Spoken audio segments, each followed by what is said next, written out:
I'm John Bates with Executive Speaking Success, and today on the show, we're going to talk about the pitfalls of fake authenticity. We're going to talk about what it feels like and what it looks like to be authentic, and we're going to talk about some of the most important things that you could understand as a leader who's interested in actually having your people feel loyalty, feel trust, and take action.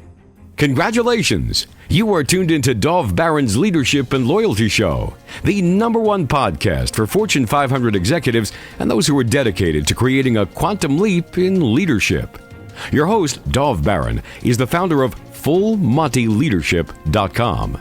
He's an executive mentor to leaders like you, a contributing writer for Entrepreneur Magazine, CEO World, and he's been featured on CNN, Fox, CBS, and many other notable sites.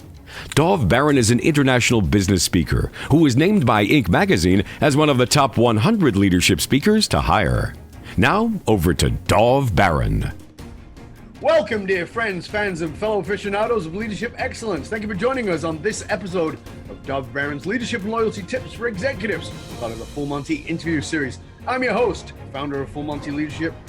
My name is Dov Baron, and I'm here to assist you tapping into the one thing in your business that changes everything. Let me ask you, are you committed to up-leveling your leadership? Have you ever considered the immense value it would bring to you as a leader if you were able to communicate your, not only your own, but your organization's message in a TED-style format? Well, stay tuned, because you're going to find out the how and the why of it. Remember, you can chat about this episode or any of our past episodes on Facebook. Just simply go looking for Leadership and Loyalty Podcast. If you're a new listener, new viewer, thank you for joining us. Strap yourself in. We're about to go full Monty.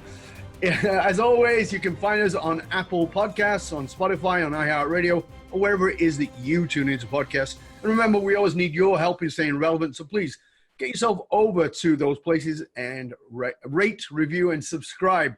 You can also catch us on traditional radio stations across the United States every Monday and Thursday, all the way from Georgia to Colorado Springs, and even in Washington, D.C. in the Quantico area. You'll also find us on Roku TV, where there's over 100,000 subscribers. If you're a regular listener, a regular viewer, thank you. We really appreciate it. Because of you, we are the #1 podcast globally for Fortune 500 listeners, with a potential reach of 2.5 to 4 million listeners for every single show. We're honored and grateful to be cited by Inc.com as the #1 podcast to make you a better leader. And did you know you can also catch us on Spotify, Google Home, Alexa by simply saying, play Dov Baron Podcast. Again, thank you for sharing the show with everybody you know. All right, let's strip it down and dive right in. As a leader, whether you're a CEO, someone in the C-suite, a sales leader, entrepreneur, a leader in any capacity, you know that being a leader today is no longer about barking out orders from behind a closed door. Leaders today must become masterful communicators and storytellers who can emotionally engage not only their organization, but potential business partners, shareholders, customers. But how do you do that?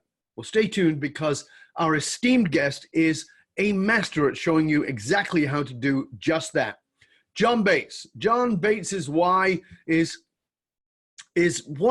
finding out what is awesome, bringing out what is awesome in every person so that you can live in a world and make a real difference. John's background was as a founder and co-founder, a very early stage employee at internet-related startup companies like bigwords.com, which flamed out in the .bomb.com crash. He was also with Gold Star, which is still rocking and rolling today. John would always end up with the title of evangelist. Wonder why? He has raised several $100 million for his various teams in Silicon Valley and beyond. Today, John trains and coaches the NASA astronauts, top leaders at Johnson & Johnson, where he is right now as we're about to record, Accenture, and many other leading leadership communication. He is one of the most prolific TED format trainers in the world, and he is completely and totally blew it the first time he stepped on the stage at a TED. So ladies and gentlemen, please help me to welcome the most prolific TED format speaker trainer in the world today, Mr. John Bates. Now that, my friend, is a better intro than you got at TED. That's for sure. Oh, that's one of the better intros I've ever gotten. It's the enthusiasm. There you go. Love it. Good to have you on, mate. I'm so looking forward to this conversation. You and I met years ago, but we've never actually gotten to do a show together. So this is really cool. And we've got so many friends in common, not least of all Wendy Keller and Mike, as we were just talking about. But I want to start the show where I always like to start the show here, because I think that we're all influenced, and you know, you're in the business of influence. We're all influenced. And oftentimes, you know, we like to cite these famous characters or famous people who've influenced us. But oftentimes I think that we are impacted most often by people who others wouldn't know. So who is someone who we likely wouldn't know or wouldn't suspect who has been of a major influence on you and on your life? You know, you just gave me goosebumps to my wrists and my ankles, because you made me think of a guy that I do talk about sometimes in my trainings, but no one would know him. His name is D.L. Smith, and he was my debate coach in high school. So I went to high school from 9th grade through 12th grade. It was, you know, 4-year high school. And he was a world-class debate and public speaking coach at my public high school in Salt Lake City, Utah. And because he was just so stark raving mad in just the best way, he was crazy. He was a little bit like you, super, super intense, you know, went off. I remember a time he got mad at somebody and threw a cake all the way across the room and it just splatted on the wall. Yeah. Sometimes he'd throw staplers. I mean, you know, and you just have to duck. But he was so dedicated and such a brilliant guy that I did anything he ever asked me to do. So it was one of my early leadership lessons, actually, because it was purely by accident. Much later, I was taught, don't make yourself special, make the process special. So I look back on some of my big victories. And in high school, I won every contest I ever entered, first, second, or third, except one contest. And that judge found me 2 years later and apologized and told me I should have won. He made a mistake, and he was just glad he could tell me. Now, I used to think that's because I was so good. Mm-hmm. That is not because I was so good. I was just another freaking total dork on the debate team. I had D.L. Smith, and the one thing I did different than anybody else is I did anything he said. He said, jump. I said, how high? On the way up. So both of those things were totally by accident. Mm-hmm. That guy believed in me before I even knew anything about anything. I mean, look, you know, freshman in high school, I did not know anything about anything, but he believed in me and he really worked with me. And if I wanted to stay till midnight, he'd stay till midnight. I mean, and he was a school teacher getting paid what school teachers get, you know, and crap. He would buy us our trophies. If we won a big event, he would buy us the trophy. And I didn't never know that till later, but that guy changed my entire life. He just absolutely, completely altered the trajectory of my life in the best way possible. You know, that is so interesting, John. I'll tell you why. Because, you know, you kind of hinted at it there. Teachers are so poorly paid. Yeah. Poorly respected in our society. Yeah. And so often a leader I speak to will say to me, it was this teacher. It was that teacher. And for me, being a leadership guy, being an influencer, being, you know, a speaker, all the things that I am, I still see myself as a teacher. Yeah.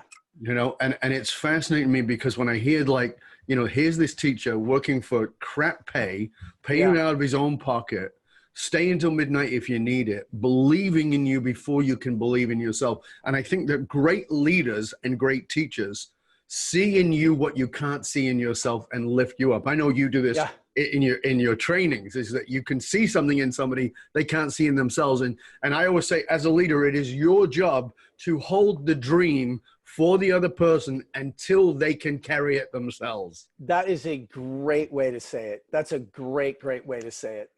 So, that's fascinating. And you know, just to go along that theme one more step, I am here at Johnson & Johnson, and specifically at Johnson & Johnson's new J Labs, which is one of the most innovative things going on in any Fortune 500 company today. They've started these no strings attached incubators in all the major life sciences hubs around the world. And I'm here at the one in Manhattan. And the woman who runs that whole thing, if you haven't talked to her, you probably should. Her name is Melinda Richter, and she's the global head of J Labs. And Melinda is the person for what I do now, who did what DL did for me back in those days. After my first talk with her, she said, she was this really big deal, and I was just starting. And she looked at me after our first hour together, having come in, sure, she didn't need to talk to me, but you know, TEDx AFC made her do coaching with me, so she had to. At the end of our hour together, she looked at me and she said, you know what, John, you are way more than a speaker coach. You are absolutely amazing. You looked inside my soul. I am going to be friends with you forever, and I'm going to introduce you to all of my network because they all need you, and we are going to make a big difference together. And Dove, I mean, I almost peed my pants. Like I was so floored. And I'll tell you, on those days in the early days when I wanted to give up and just quit, I would play that tape and I would say, man, if she thinks I have something, I'm just going to keep going, you know, because there were certainly those days when I was like, oh man, maybe this is not what I'm, you know, maybe I should just give this up here. But this is the point, isn't it? I mean, this is it. You know, great leadership, as I said, it's seeing something in somebody that they don't necessarily see yet, and they don't believe yet, and you hold it for them. Yeah. You know, in my speaker training, that's what I say is my job is to hold a vision of you that is so big you can't possibly cope with it, and I'll hold it and I'll keep pushing you into it until you can carry it yourself. And that's what she did for you. That's absolutely that's what DL did for you. And you know, and I know that that's what you do for the people you work with. However, you know, on the other side of that, I mean, you are this, you know, like I said, you are the most prolific trainer in the TED format. I know you're very highly respected across the board in that world. Yet, as I said in the intro, you balled it up. You stood on stage the first time and you sucked. Tell us a little bit about that. So, you know, I never have worked for TED, but I have been the speaker, coach, and trainer for over 35 TEDx events. Mm-hmm. And I do train as a volunteer for the TED Fellows.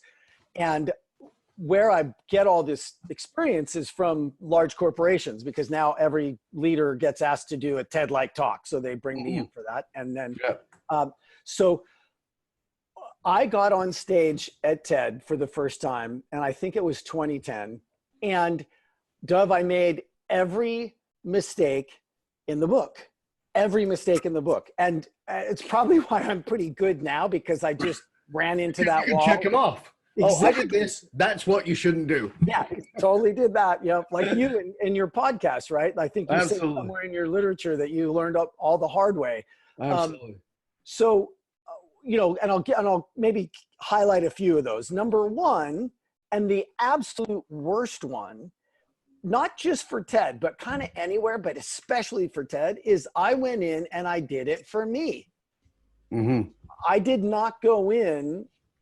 Of course, I had the audience in mind. It's not like I was pure evil, but I went in and really secretly, the thing I wanted to do was establish my credibility among these really credible people and really impress them with what I was doing and have them go check out my company and just everything that, and of course, look, I roll my eyes now, but it's natural to want that from TED.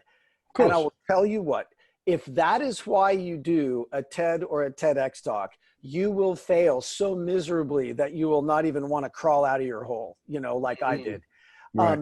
It really has to be from your heart, lovingly given to people to make a difference for them. And if you do that, you don't even have to talk about your business or say anything about your business. They'll go check it out themselves, right? Right. But I didn't get that. And then the other big thing from a guy named Craig Valentine, he says, when you cram your information in, you cram your audience out. And boy, did I do that. I tried to fit in all these things, and instead of landing 3 points, maybe I landed 0 points because I tried to land too many.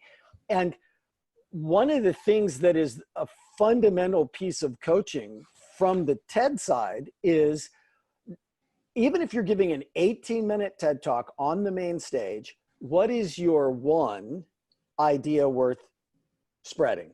Right. Not your 2 or 3 best or your top 5. What's your one idea worth spreading? And everything else has to line up behind that, like the shaft behind a spear point. And boy, did I not do that.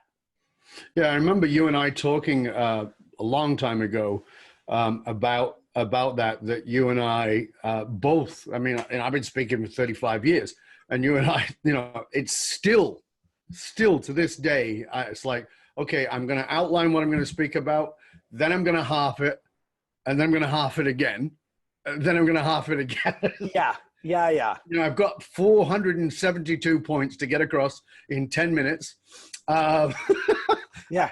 And I think that's, you know, I think that there's certain things in that I want to say to the audience, and that is, you may be very knowledgeable.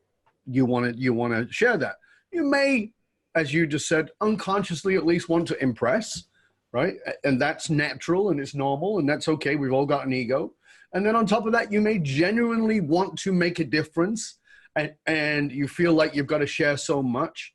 But tell us, this is important, because I think, you know, for the leaders watching, they maybe have to go up and do a presentation. Tell us how to help them get to the point, because it seems like, well, yeah, I'm not sure if this is equally the point to that, and they all kind of go to this, you know what I mean? You know exactly what I'm talking about. So how do we help them? Please help our audience to go, you know, they've got a presentation to do next week. They've got 5,000 stats they think they should do delivering. How do we get them to come to the point? How do we get them to find the point, the idea we're sharing? This is one of the core things. And, you know, this is why the rigor of doing the TED format is so powerful for leaders when they have to go through that exercise. So first thing is, I have noticed that it is really easy to make something super complicated even more complicated. Really? That's really easy. But as you know, yeah, right. But it's much harder to make something complicated simple. Yes. And that's the goal. And so what I do, Dove, is I give everyone a poetic license at my trainings. And in fact, anybody who hears this, we're going to create a virtual poetic license for you in the cloud through the magic of magic, and you will have it. So, you know, and that poetic license says that this person is now authorized to use their poetic license. You know, they don't have to tell the whole story, only the things that matter to the audience, not in service of their ego, in service of the audience. And even the rules of grammar are malleable. And, you know, if you think about, just imagine going into a grocery store and looking at one of those big, huge shelves that's just filled with everything imaginable. Okay, that's everything you know. And here's the point. I don't want to know all that. Right. If I knew all that, I would be you, right? And I would be trying to do this podcast, right? And you don't want me to know all that anyway. So that's everything you know. All I want are the treats. Dove, where are the treats? You know, okay, John, on that middle shelf with the red packaging, knowing what I know about you and your taste, you go open that puppy up, you're going to want to eat 100 of them, and they're actually not that bad for you, so it's fine. You know, you're going to love that. And now I'm like, thank you, Dove, and I go get it, and I'm done. But that's, you know, these people, these huge executives, they're getting paid the big bucks because they know all that, but nobody else wants to know all that. And the real reason they're getting paid the big bucks is because they can look at this and figure out what of this is important to the people I'm talking to now. Right. I need to know all of this, but they don't, you know? So, but that still brings in, you know, because I'm trying to put myself into the space of the leaders going, but how do I boil it down to not, because as you said, it's about the audience. Yeah. Yes. Help the leaders to say, to get to, how do I know what they want? Because, you know, we can't survey, generally speaking, we can't survey the audience and say, well, what would you like to know? Yeah. I do before I go in to do a presentation. I want to know that, but most leaders who are going in to speak, you know, are saying, I don't know what they really need to know. How do we, as speakers, as leaders, get to refine it and say, okay, what is it they really need to know? Because I can give a list of 7 things they need to know. Yeah. How do I choose the one and then make the others line up? Right.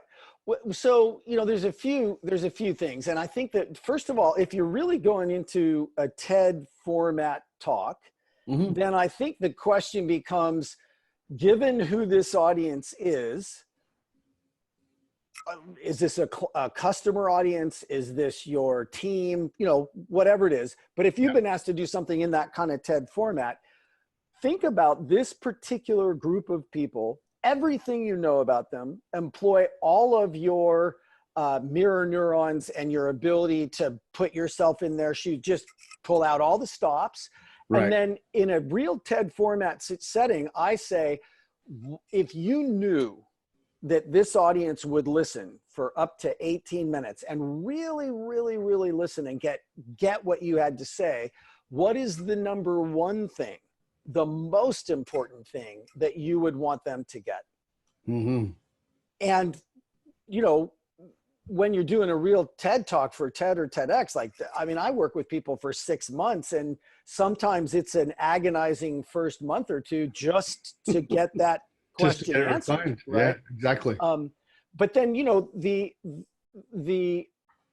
but that's not every leadership opportunity, right? Like, you're going in and you're going to talk to the team about this upcoming week. Okay, well, you know, as a leader, I think it's important for you to be clear, what is the most important thing you want from them this week? Yes. So what's the most important thing that you could offer to them, or how could you set this up for them to make that happen this week? Yeah. You know, one of the, you know, as you said, TED is about a single idea.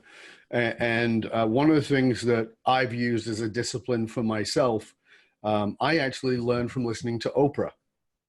You know, I'd watched the Oprah show years ago, and she was amazing at what she did. I mean, I don't care who whether you like her or not, she was a damn good speaker. But one of the things she said is, and it was kind of thrown out, and I went, oh, that's good. And she said, what will they talk about on the drive home? Well said. Well said. Wow, that's it. Because immediately I said, well, they could be talking about this, they could be talking about that. And then I have to discipline myself and go, well, no. Let's say one person talks about that, another one talks about that. Yeah, okay, so those seem to be equal. What's going to dominate? Yeah. Yeah. Right? And then it's that same principle, right? What do I want them to talk about on the way home? Wow, did you see John Bates? I mean, what he said about this, that was like, that for me blew my mind. Yes. And that's it, right? That is it. No, that's a great way to think of it. You know, and that's really, really good. And, you know, it goes to one of the other things about that, Dove, just because it fired it off in my mind. One of the things I talk about with people when it comes to their speeches is I think that the most important part of any speech is the opening. And people say, well, wait, John, it's what about the content? I'm like, well, listen, if you blow the opening and they check out, they never get to the content. Very good. Second most important part is the ending. And that's exactly what I go for in the ending is, what are you going to say at the very, very, very end that's what's going to be in their minds as they walk out of the room. Make sure you reiterate at the end what you want them to talk about on the drive home. So from your point of view, because I've seen lots of different formulas and lots of different people doing different things and many great speakers. Do you think that, you know, I've seen that people open with a stat, let's say, you know, as Sam Horn says, an eyebrow raising stat. Yeah, an amazing one. Right. Some people will start with an emotional story. What do you think is, you know, for the amateur speakers or even for professional speakers, what do you think is the opening that should be there? What should happen in the audience is my point. Well, so let me start, if I may, by saying what not to do, in my opinion. Good. Yeah. And then I'll tell you what to do, because that's what a good coach does, right? It doesn't leave you with what not to do. So Right. I think that, if you start like everybody else, then they're going to expect you to be like everybody else. And everybody starts, hi, my name is John Bates, and I'm with Executive Speaking Success. Even if you just said, please welcome John Bates of Executive Speaking Success, I walk out, hi, I'm John Bates of Executive. It's like, please, come on. And when people see someone come on stage and they say, hey, thank you for having me. It's a pleasure to be here. My name's John Bates, and I'm with, people just go right to sleep, right? They're gone. So don't do that, I think.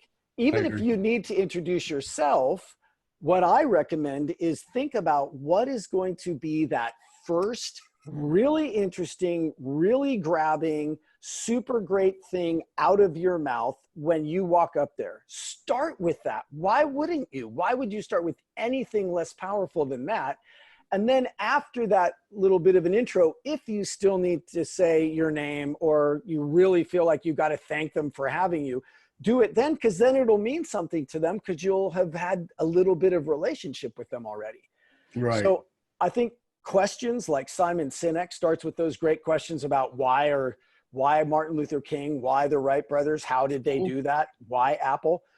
Really interesting questions, great way to start. Shocking statistics, great way to start. Really super bold promise, great way to start. But I think the most manageable way to start, unless you come up with something really great in one of those other categories, is a real, genuine story. And, I just recently did a big gig and I learned a lot. It was really, I got really clear on a lot of things, but I worked for a very, very, very large, like Fortune 5 company that makes amazing hardware that's like it's from the future. And, their people were super, super brilliant, and they all wanted to get up and establish their credibility. And I said, well, you know what? We're not going to do that, because you've got the card that says you're running this division for this gigantic global company, and you're on stage. They chose you. Your credibility is already assumed. We're not going to do that. I want to start, and I have a thing I call your superhero origin story. And it's about your origin. And when we get those things right, it has an unbelievable effect on how everything else people say lands. So I worked with every one of these people on finding one of those origin stories that we could weave into their talk. Most of them started with a story. And now they all said, but John, if we all start with a story, aren't people going to notice? And I said, yeah, they're going to notice. They're going to notice, and they're going to love it. They're going to notice this is better than anything they've ever been to before. If everybody started with a good story, no one would mind. It would be awesome. So this is what you just said there is really important, because I think, as you know, this is a show for leaders. The people watching this and listening to us are leaders. And I think that oftentimes as leaders, we know that more than 70% of leaders struggle with imposter syndrome. And the problem with struggling with imposter syndrome is there is a tendency to want to prove yourself over and over again. And I always say to the leaders I work with, stop interviewing for a job you've had 10 years. Yes, that's really, really good. Right. Stop interviewing for a job you've had 10 years. You don't need to establish your credibility. It's already there. It's only not there inside your head, but it's there with everybody else. So please start with vulnerability. Please start with vulnerability. Share something. And that's okay to come out and say, do you know 73% of all leaders suffer with imposter syndrome, and I'm one of them? Yeah. Like that would be a great opening, because it says, yeah, like you lean in. Yeah. Really? You're the head of Springle Sprungle? Yeah, exactly. Right? Holy crap. Right. And I just thought it was me and I'm only a manager. No. So in that vulnerability piece, I think is so vital. Tell us why you believe leaders today need to learn these skills. Why do leaders, because, as I said, leaders, we used to think of leaders as these people in high offices and were kind of untouchable and barked out orders. Why do they today? It's like now you need to be accessible, not just as in open door, which is bullshit, but you need to be accessible and learn how to speak. Tell us why this is vital for a CEO or a C-suite leader watching this? So let me say it the most simple way that I think I've ever heard it. And then let me give you a little bit of, context around it. But I was just working with a woman who ran HR at a very, very large company, super large, digital company. And I'm working with a guy that is probably going to become the CFO of that company. Mm-hmm. He's now running a really big division. And we were talking about all of this stuff and vulnerability and leadership and everything. And she's run HR at this company for a long time. And she says, well, John, people want to know their leaders. And I was like, oh, okay, there's not a lot of fanfare to that one, but that is just fundamentally true. They want to know who their leaders are. Yes. And so, I think that this goes on, I think the place I would take this is the whole neurobiology of how all of this works.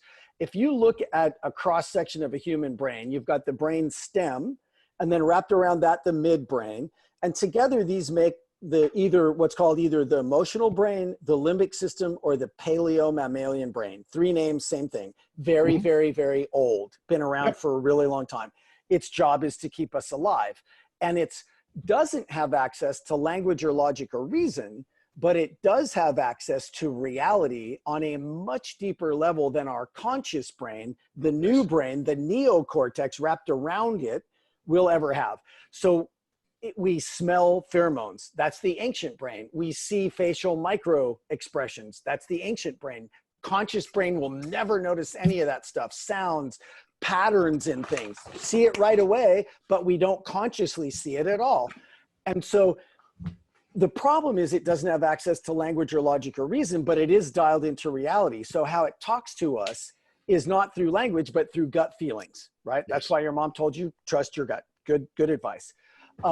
But we all think we're logical, right? John, I'm in the cerebral cortex guy, Well, you may weigh things out and check the boxes and try to make a logical decision. But at the moment that whoever you are, a normal functioning human being, make a decision, it's your ancient brain that fires first, making that decision. And then right afterwards, your cerebral cortex fires, agreeing with or disagreeing with the decision, but not making it. Mm-hmm. So what that looks like on the ground is, do you like the product? Oh yeah, we like the product. Do you think it's priced right? Oh, certainly. Yeah, it's a good price. Well, do you think that it would make a difference for you to have that? Oh, certainly. Well, do you want to sign the check and we'll start delivery? No, we're going to think about it for a little while. We're not quite ready. Okay, what just happened? Yes, yes, yes, no. People get really upset about that, right? Absolutely. What, were they lying to me? Okay, they weren't lying to you. Here's what just happened. Yes, yes, yes, no. Logic, logic, logic. Emotion. Yes. We did not make the emotional connection that would allow the paleo-mammalian ancient brain to get on board with this.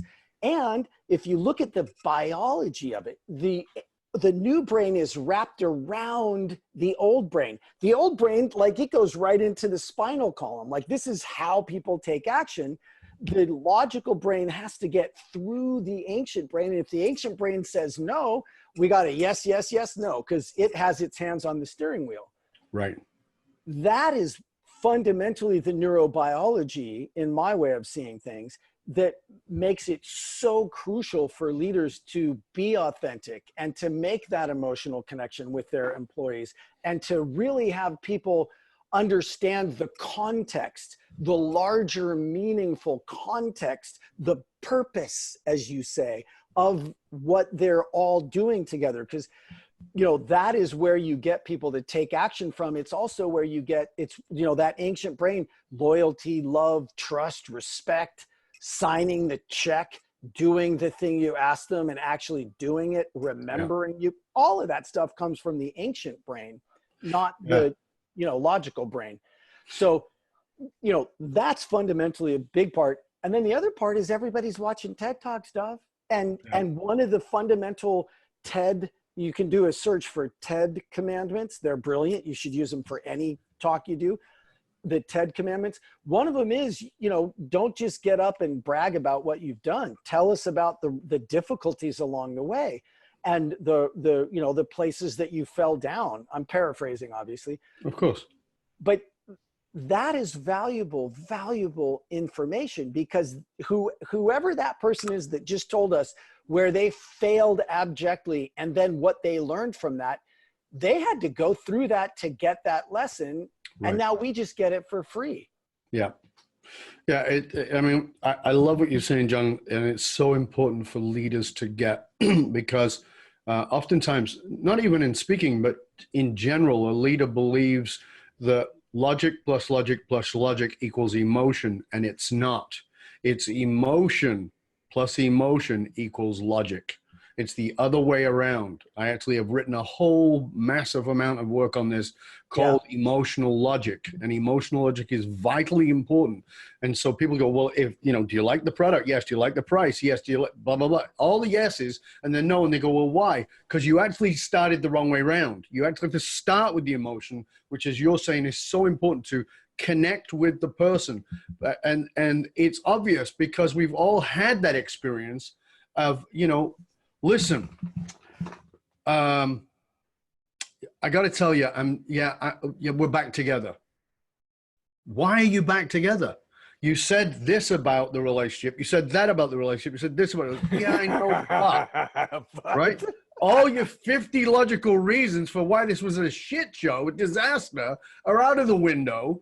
And now you're back to the emotional pull because it's that powerful. And here's the thing, for those of you who are not familiar with the neurobiology stuff and the brain sciences of it that John just talked about, is that part of your brain, the old part of your brain, that number one job is to make sure you survive. That's it. Number one job. That's it. So what that means is anything, and I mean anything it perceives as a threat, is a no. So it thinks you're going to die if you make this decision, and it says, no, you're only buying freaking soap powder, but it doesn't matter. It doesn't matter. So until we make that emotional connection, and we know that oxytocin in the brain and the mirror neurons that connect us are so vital, and we can do that through one thing, empathy. Through empathy, through them seeing themselves in you. And I love that you're getting leaders to see this, John. It's so vitally important. And I just want people to really grasp that. So go ahead. Yeah, I don't mean to interrupt, Dov. No, please. I'm right there with you. And, this is one of the things that occurred to me a while ago. It's easy to be a leader when it's easy to be a leader. Like at the buffet table, right? Yeah. If I go first, yes, I'm demonstrating leadership, but it's not like it matters, right? Right. So that's not when leadership matters. When leadership matters is when it's scary or difficult to go first, but there's some value to it. Now, think about the times that you've been out and somebody shared a massive failure they had and what they learned. And they went first. Guess what? Everybody else, they love to go second or third or fourth or fifth. Like, we'll shut the bar down with that conversation. People will remember it for the rest of their lives. Absolutely. Who wants to go first, right? It's not the buffet table. It's scary to go first and say, guess what? I lost several $100 million. That was me. Still makes me sick to my stomach. But boy, could I tell you stuff I learned that might be valuable to you? Darn skippy. And the thing that I don't think people realize is that vulnerability, when I tell people I lost $100 million and then I tell them some of the things I learned, I'm worried they're going to go away thinking, what a freaking loser. He lost $100 million. What I have found over the 15 years that I've been forcing myself to do this is they actually walk away thinking, gee, he's pretty self-reflective. He got some great lessons out of that. Doesn't seem like he'd make those mistakes again. Maybe investing in him would be a good idea. Right. And Absolutely. and so that authenticity and that vulnerability, it's not just to go up and be authentic and vulnerable. Like, it's actually doing something. It's sharing what you learned from that failure and opening up a space where it now becomes safe for everybody to say, well, guess what? Last week, I messed this up and here's what I learned. And I actually have a great systems idea that I was afraid to tell you about. But now that we're all talking about it, here's what I think we could do to make sure this never happens again. You know, you bring up something really important that, you know, that I've spoken about authenticity and vulnerability for more than 20 years, and people thought I was a lunatic, which is kind of... Well, you are, but that's okay. It's a minor detail. But, you know... But that topic's not. No, but it's interesting because it's become a cool thing, and it always worries me because now I see people jumping on board pretending to be authentic, faux authenticity and faux vulnerability. And I think that was one of the things that you are so strong about teaching or sharing with people is to not go to that, because, you know, vulnerability, I always say to this, you know, think about vulnerability as courage, because that's what it is. It's absolutely. Vulnerability is courage. And therefore, if you're telling something that sounds vulnerable, but you don't feel anything, it ain't vulnerable. Nope. Right? It's not. People think it's vulnerable for me to tell my fall story. It's not. You know, it was more than 20 years ago. I've been through it many, many times. It's not. So I can tell you that because I know that that will have an impression on you. But I got to share something more vulnerable, something that's going to go, I got to swallow a golf ball on this one to say this. And it is your job to find that golf ball thing that they care about. Not that you care about, that they care about. So you got to feel it, but they got to care about it. And that's the mirror neuron piece. Yeah. But they get, okay. So, and I don't know of anything better than that, than, as you said, owning your screw up. I mean, you know, here's the guy who's the most prolific TED trainer in the world who made a dog's ear of it at the first time on a TED stage. I mean, why the hell would they let you back on the stage? Why the hell would they let you train other people? You were awful. You made it all about you. But that's the point. You learn that, or you don't. Because here's the other thing. There are lots of people who went on the TED stage and made a dog's ear of it, and nobody's ever heard of them again. Because they didn't learn. They went into a corner. They had a good old weep and a cry. They sucked their thumb for a while and said, and they went away and never got on the stage again and never helped anybody else with it. So I love that you are willing to do that. Well, thank you. Yeah, you know, I mean, it certainly, it took something to go back, right? I mean, it's like fall down 7 times, get up 8, right? Yeah. But yeah, that's what I mean. And it's just a matter, I think, of what are you actually committed to? Are you going to get up and keep going on this, or are you going to try something else? And try something else might be the right answer sometimes, but sometimes, for sure. But not if it really matters to you.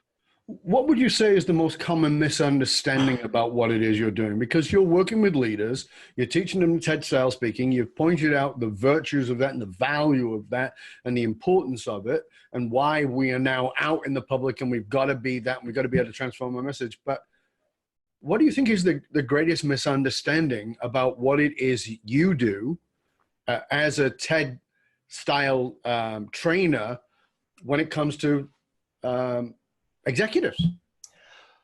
So, you know what, I mean, it's funny you would ask that, but so one of the things that I say, Dove, is I cast myself as a leadership communication expert. It's what people like Melinda Richter call me. And what I realize is that when someone hears speaker coach, they get a picture. It's maybe not the picture that I want them to get. And it's certainly not what I feel like I do. So I would say that that's one of the big misconceptions is I feel like I'm actually a leadership communication expert with a focus on the neurobiology of effective influence and communication and leadership and, you know, inspiration. And we do work that's very deep, like what you do, Dove. We go super duper deep because it's not about, oh, stand this way, not that way. You know, this is a closed position. Why don't you try and open? Like, that's not going to do it, right? We go after what is in your way when you stand in front of the board that has you all of a sudden start feeling like an 8-year-old again and kind of acting like that. You know, you get very unpowerful in that one situation. What's happening? And we get underneath that and it's gone. And all of a sudden, they're super powerful there. And everybody wonders what happened. And it's not that I said, stand this way, don't stand that way, right? We go after the core things that are very deep, that are in the way of having them be fully expressed and fully powerful. So out of that work, people do phenomenal TED format talks. They do unbelievably great. They also do much better presentations. They're much better in front of their team. They also happen to get, I've gotten a number of emails from people who told me that I probably saved their marriage with this thing or that thing, you know, because it's communication with everybody. And I love that saying, how you do anything is how you do everything, because there's certainly some truth to that. Sure. And so to get that those fundamental principles and pieces of communication rolling for yourself and bring them everywhere, I mean, it makes going to get groceries more fun. It also makes speaking at the global summit that happens once every 10 years way more fun. Mm-hmm. And because people get far more effective. I think that's probably a very big misconception, is that people think it's about standing like this or like that. Right. And I think that very often people do think about, you know, speaker coaching in that way, and what, you know, you and I do in communication around leadership is so vastly different. And as you said, is very much the neurobiological, the psychological understanding of what's going on inside of your own coconut. To move out of the way. And actually, it's sure, I can teach you the NLP, I can teach you the physiology, I can teach you the how to stand and all those kinds of things, and where to place anchors and all those kinds of things. But the bottom line is, until you get you out of the way, you know, as I was when I would teach speaking, I'd say, here's the thing: it can never, when you speak, it shouldn't be about you, but it is going to be about you. Yeah, right. Exactly. But that can't be the reason you get up there. You got to get up there to serve. And I said, and then the other thing about it is this, that when you get up there to serve, stuff is going to happen. And here's the thing to remember: you're there to serve. That's it. Yes, no matter what, you're there to serve, and you've got to keep coming to that. And if you flub, tell them. Yeah. Tell them. I mean, and this is people like, what, really? Oh, yeah. And so this is mine. I'll tell you, one of my tricks is if I flub, I'll go, hold on a second. I screwed that up. I've got to rewind. And they go, okay. And I literally walk backwards in slow motion and go, yeah. Oh. Right. And there you go. And people laugh, and, you know, and it's the ownership that's so vital. And again, we're back to this piece around vulnerability and power, and I love that you are taking people beyond this superficial nonsense. This is why I wanted to have you on the show, because I want leaders to understand speaking is not about the superficial I know I shouldn't say it, but go to that place where you learn how to do those little talks. We won't use the name, because that's a bunch of strategies and techniques, but that's not being a leader and getting your heart out there. And this is what you are so masterful at bringing people to. Go ahead. Sorry. No. I'm so sorry. I keep doing that. I know this is a great conversation. So jump in. You know, what you just said, it's way too much to manage anyway. All these tips and strategies, and, oh, wait, but I put my foot here and I should put my hand, and you got to remember what you were going to say and be present. And I'm like, not going to happen. No. You know, you brought up something earlier. You know, you talked about, you know, losing a ton of money, you know, and how painful that was. You talked about standing on the TED stage and screwing that up. And you talked about the importance of learning the lessons from that. And not only learning the lessons, but owning the lessons so that you can learn them and so that you can share them with others. You've had many turning points in your life, including not only business and speaking, but also in health. Tell us about that, and tell us about those turning points and how they've put you here as the world's leading expert on the TED Talk format. Well, you know, I had that company, Big Words, that you mentioned back in the .com days, and there were 4 co-founders. I was one of them. I was the most visible co-founder. We raised over $80 million, and then we went out of business. And I was not sophisticated enough at that point to take that in stride. I took that deeply because I had publicly said my soul is on the line for this, you know? Right. And I was sleeping 4 or 5 hours a night, maybe, and thinking that I was somehow more virtuous than someone who was getting a good night's sleep, who was probably also making better decisions and all that, right? Yeah. So that was stupid. But when we went out of business, a little while after that, I almost died of this disease, this thing called Stevens-Johnson syndrome, some weird version of that, which is a systemic allergic reaction. And you know, you get ulcers in your mucous membrane, your skin starts to slough off, then you get dots on your skin, those connect, your skin sloughs off, you go blind and die in the burn unit. It's a freaking awful way to go. Whoa. And I was way on the way to that in San Francisco in the hospital. Doctors are coming to see it because it's so rare. So I just had a line of doctors out the door a mile long to come just look at this rare thing that I was on the way to dying from. And as I sat there and thought about it, you know, I guess that's what we do when I definitely did. I was like, you know, my life has been super small and selfish. My context was opportunity only knocks once. You better make this work. And I was completely in it for me. And yes, I wanted to take everybody with me and I wanted other people to succeed too. But man, it really was about me succeeding. And what do I do in a context when I fail if my context is opportunity only knocks once, you know, and here I am, you know, and I'm not succeeding. And I just had a conversation with the universe. I call it the big is, the beingness.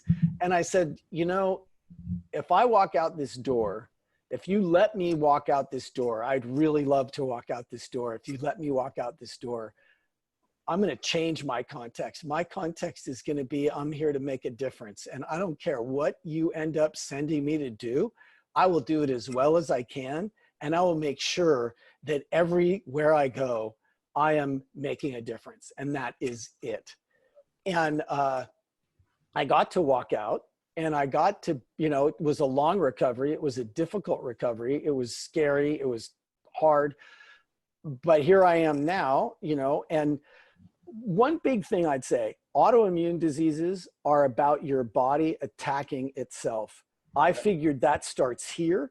So 15 years ago, I started meditating and forgiving myself and saying, I love you, I love you, I love you, and letting go of all that anger I had towards myself. And I think it's made a huge difference for how much my autoimmune disease hurts me these days. But that was a huge lesson for me, you know, like the thing that I realized is that in the context of I'm here to make a difference, not only will failure not stop me, but if I'm really powerfully in that context, success wouldn't even stop me. I know plenty of people that got, you know, never got stopped by failure, but success stopped them flat, you know? Yes. And so that was an enormous, enormous gift to me. And I don't think I would go back and change that. I'm glad I lived, but I don't think I'd go back and change that because it just had such a profound effect on how I saw the world, you know, and love what the Blue Angels say. Glad to be here. Yeah, it's fascinating because sadly, I think that most of us don't learn. And, you know, I say my saying is that the universe, whatever you want to call it, whispers to you. Yeah. Then it speaks to you. Yep. Then it shouts at you. Then it punches you in the head. Yeah, exactly. Then I got whacked. And if you've had all of those, eventually it'll shove you off a mountain in my case, or in your case, right. give you an autoimmune. Because, you know, we're the dumb shits who don't pay attention. Like people think we're the smart ones. No. I fell off 4 mountains. It was the 4th one that I paid attention on. Oh, you know, I mean, it's just that fine line between you lived or you didn't, and thank God you lived and finally got that lesson. Because, you know, the final lesson is you don't live through it. Right. And that's the thing. So, you know, that willingness to step into that. Now you know, I came from here from North America from Australia. Yeah. And while I was there, I certainly the first year I was there, I surfed a lot. I know that you were a surfer and you learned a couple of lessons from surfing. What tell us about that? Oh boy. Well, gosh, it just takes me right to the first freaking biggest lesson that still makes me mad. I'm not completely over this one. I was in, I surf big waves, Dove, because I'm not a good surfer. So I would go surf when it was big because there weren't as many people out. So I got really good at big waves, not very pretty. I'm not a pretty surfer, but I could surf big waves. And I was surfing some, medium-sized waves down in Mexico one time at Salsipuedes, which is a big rock reef, and it has boulders about this big that are very round. So it's like bowling balls, that's instead of sand. And on my way in, I had my Johnny Rice surfboard, and it was this beautiful, brand new 9-foot longboard made by a guy in Santa Cruz who's just like, the platinum surfboard maker, right? And so I was sitting there and I'm about to come in. I totally know what I'm doing. I was going to be fine. But this guy on the shore, who was probably not nearly as good a surfer as I was looking so scared. He's like, looking at me, he's terrified. And then he kind of points behind me like, he's just telling me there's big waves. Dude, I've been out in those big waves. I know they're there. Hello. But at the last minute, I was like, is there a shark or something? Because he was so uptight that I turned around and looked right as there was a wave coming, and I just took my eye off the ball for a second, and it caught my board, and I tried to protect my board, and I landed on my shoulder, and it tore every place my shoulder connects to my collarbone. It's a grade 4 separation, just completely ripped my shoulder totally off. And there are days when I have to remind myself I'm glad I still have an arm, because it hurts and it sucks and it ruined a lot of things for me. But the lesson to me is never, ever, ever let someone else's fear freaking infect you.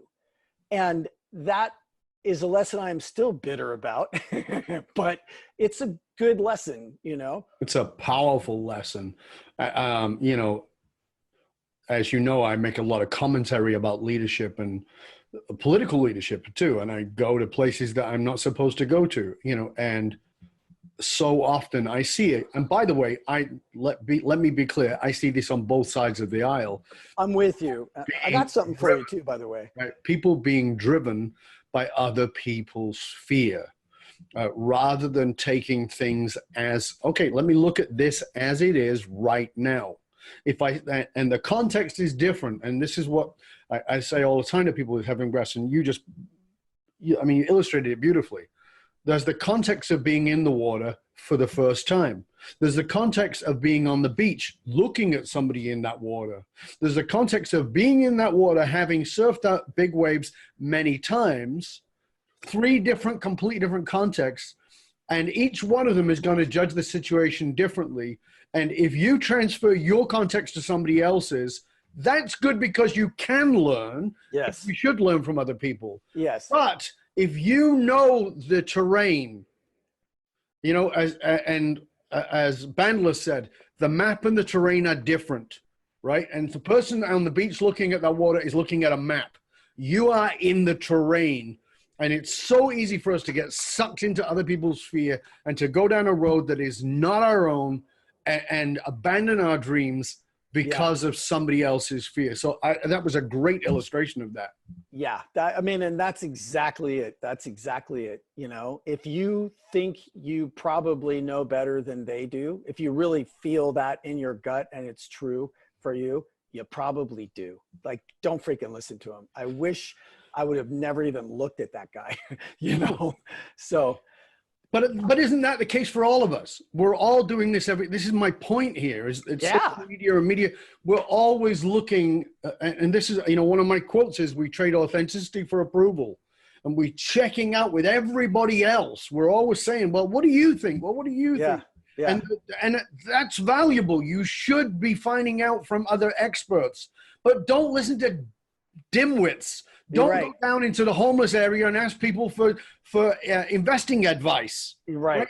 They're great at what they do. You got to find the people who help. If you want to learn how to present in a TED style presentation, don't ask your auntie if this is good. Don't ask your mom. She's going to tell you it's fantastic. Don't ask your best mate who's going to blow smoke up your skirt. Getting a hold of John Bates and say, listen, mate, I need to do a TED presentation or style presentation. You're the best. Am I doing this right?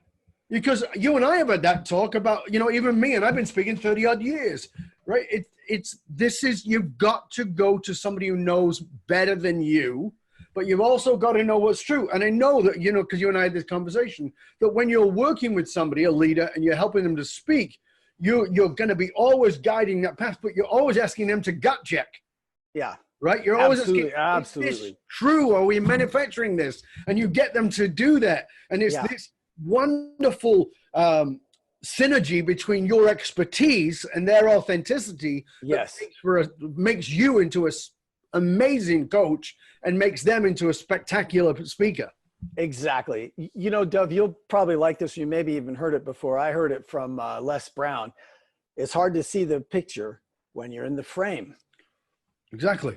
Yep. And they've got all these amazing things to talk about. And I get to be outside of the frame, helping them find the things that are going to really make a difference for the audience, going to really make a difference for what they're up to. And you're totally right. One of the absolute keys is I constantly gut check. I'll say, so kind of, here's what I think I'm hearing, and I'll play something back to them. And then I'll say, okay, now, is that real for you? Did I get that right? Do we need to change anything? Because you talked about it already, mirror neurons, all of the stuff that we have going on, this paleo-mammalian ancient brain. We have bullshit detectors that are, go to 11, if you will. Mm-hmm. So if somebody gets up and tries to be fake authentic, it's not going to work. And if somebody, yes, you have poetic license, but if you use that egotistically and manipulatively, that will totally backfire. Absolutely. So that authenticity and having somebody, like you do with leaders, outside the frame, seeing inside the frame, being willing to hold that vision for you till you're big enough to carry it yourself. That stuff is just some of the most fulfilling stuff I can imagine. And it makes an enormous difference. It just makes an enormous difference. John, this has been an amazing conversation. We're going to go into the quick fire round, very quick fire. And then I wanted you to tell our audience, our viewers, our listeners, where they can find out more about you and all the wonderful resources you have. But let's start here. What makes John Bates cry? The thing that maybe wouldn't be as people might not know, just be able to guess, is that really, really incredibly good music makes me cry. There's this version of Joni Mitchell's song, and I dreamed I saw the bombers in formation turning into butterflies above our nation. And there's this woman named Eva Cassidy that does a version of that song. And when she sings that, it gives me goosebumps right now to just think about it. But when she hits those notes, I burst into sobbing tears and I just can't help myself. Wow. And it happens for other really, really particularly evocative music. So that's one thing. Music is very powerful. What makes John Bates cry laughing? I hate to admit this, but I had my brother sometimes sends me those, just embarrassing tattoo misspellings and stuff like that.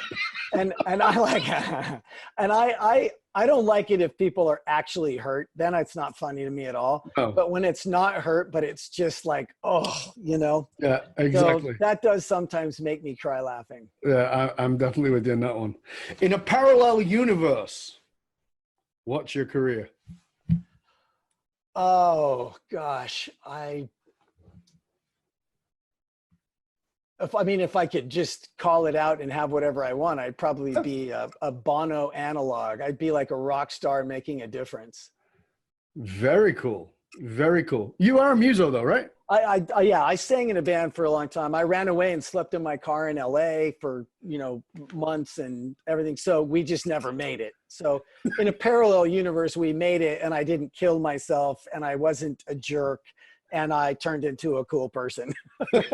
How's that? Fantastic. Thank you, John. This is, like I said, this has been a pleasure, mate. It's always a joy speaking with you.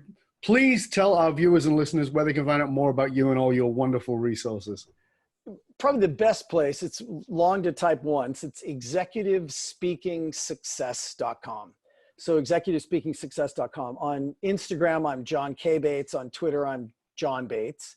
And I also have a channel that people might enjoy. It's a YouTube channel at /EXEC speaking, exec speaking. And I put up some short videos of myself there. But I think the other thing that is really interesting is I put up 6 or 7 of my favorite TED Talks. Oh. So go see how they, what you think of those. And, because we were talking about vulnerability and authenticity, watch Brene Brown's talks at that site in the order she gave them. And notice when she talks about the first talk in the beginning of the second talk, how uncomfortable she was delivering it, and yet how beautiful it was watching it. That's the difference between what authenticity feels like and what authenticity looks like to other people, right? Yeah, Brene's presentations were superb. Yeah, she is phenomenal. And her ownership of, I am not that person, that she wants to crawl in the hole and have her husband break in and steal. Get the tapes. Yeah. That's so fabulous. John, again, thank you so much. I hope you'll stay with us to the end. This has been a joy and a pleasure. And I'm looking forward to you and I having our next conversation. Super likewise. I can't wait to come take you to dinner sometime. Absolutely. I look forward to having you in town. And for you, remember that you can hang out with other conscious leaders and chat about this episode or any past episodes on our Facebook page. Just look for Leadership and Loyalty Podcast. To find out how you can hire me, Dov Baron, as your speaker or strategist for your organization, simply go to fullmontyleadership.com/consulting or fullmontyleadership.com/speaking. Be aware that the research consistently shows that even the fastest growing companies face the challenges that you face. They're spending a fortune on time and money and energy training and developing talent only to have them leave at an alarming rate. If you're frustrated with investing in the training and developing of your talent only have them leave before you get your ROI, then come talk to us at fullmontyleadership.com, where we provide the essential leadership skills to rekindle and amplify the hidden loyalty assets inside of your organization by tapping into purpose. fullmontyleadership.com, because you can't outsource authenticity. Thank you for sharing the show with everybody you know. Till next time, stay curious, my friend. Stay curious about the one single message you need to deliver that is vulnerable, connected, and that they care about, because you are on this planet to make a difference. I'm Dov Baron, and I'm here to assist you tapping into your deep greatness to reach that next level of clarity, focus, purpose, and profit in your business, your life, and your leadership impact. And I am out.